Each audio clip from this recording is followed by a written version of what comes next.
I'm Patrick Carney from the Black Keys, and we're at Amoeba Records. I have all these records, but I actually picked them out for some people who won a contest. You'll like that record. It's really cool, weird shit.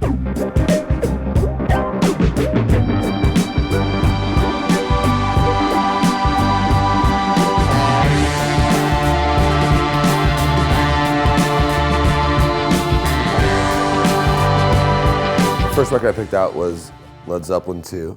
I guess I was in 5th grade, it's like 1989 or something. And I bought Vanilla Ice's first album.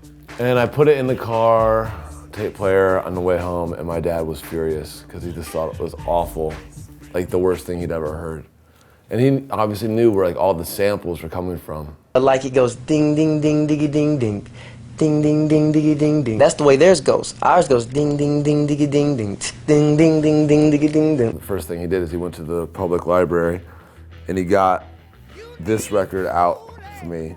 At that time, like it was just like, I thought all rock and roll was like this weird, lipsticked, weird heavy metal shit because that's all that was going on MTV was like the Ragdoll video for Aerosmith. I just didn't get it, and this record was the first one. Record I ever heard with like really insane riffs.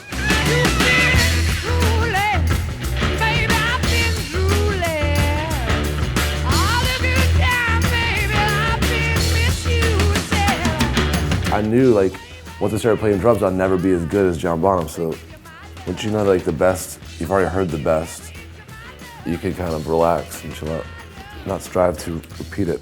We went to the record store together, and my dad picked this record out, and I never heard it. And I loved it. I was obsessed with it. I still am. This record and the slider, and I have every record like Mark Bolan ever made, but this, to me, is the best record that he ever made. The production, everything about it is perfect. Their singles are actually amazing. They were good. Their records are underrated because their singles were so good, I think. You're slim and weak, you got the teeth of the hydra upon you. You're dirty, sweet, and you're my girl. It's been a big influence on Dan and I, for sure. This is a record we bonded over heavy. And then this record, we did as well. This is Captain Beefheart, Safe as Milk. I got this when I was 18, I think. I was delivering pizzas, and I loved that job because I could like listen to fresh air until 8 o'clock, and then at 8 o'clock, I listened to music for the next 2 hours while I was delivering pizzas. My dad actually used to talk about this record because my dad worked at a radio station when he was in like, college.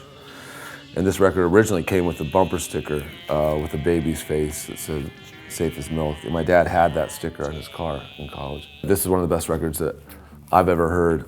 And Dan and I used to sit around when we first started the band and listen to it like on repeat. High voltage man kisses night to bring the light to those who need to hide their shadow. You know, I heard this before I really listened to Howlin' Wolf, who he's basically trying to sing what most of the time I prefer this to Howlin' Wolf. I mean, not really, but I do love that album. This is the Modest Mouse's first full-length LP. I love this album. I love this band. A friend of mine who I ended up actually getting married to and divorced from, but she got the EP. So I heard about Modest Mouse through that EP, but I remember going to the record store and buying this. And I think that like, this was like a secret kind of code, sort of, in like 1996, if you were buying like Modest Mouse records. I just remember being so stoked when my favorite band, who I saw in front of like 50 people, got a platinum album. It was like all over the radio. Because I never got to experience that as an adult. I saw it like with Nirvana, but I came late to the party. So this is the first band that I was a fan of and I got to see blow up. Traveling, swallowing, traveling, feeling space, living out history. I'd said what I'd tell you. This is a California rock band from the 60s. The songs aren't great, but it sounds amazing. So I don't have much to say about Blue Cheer, but it's definitely a record Dan and I listen to a lot.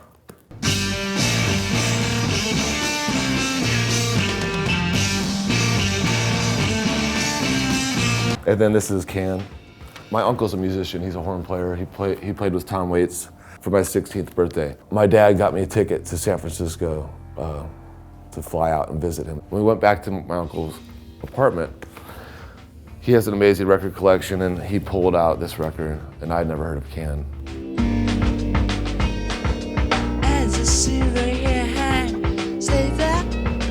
I've been into him ever since. And I actually attempted to rip off a beat, and it became our first hit song, Tighten Up. That's the song's Vitamin C. I play the beat wrong, but the beat on the actual recording is awesome. So there you go. That's the last record.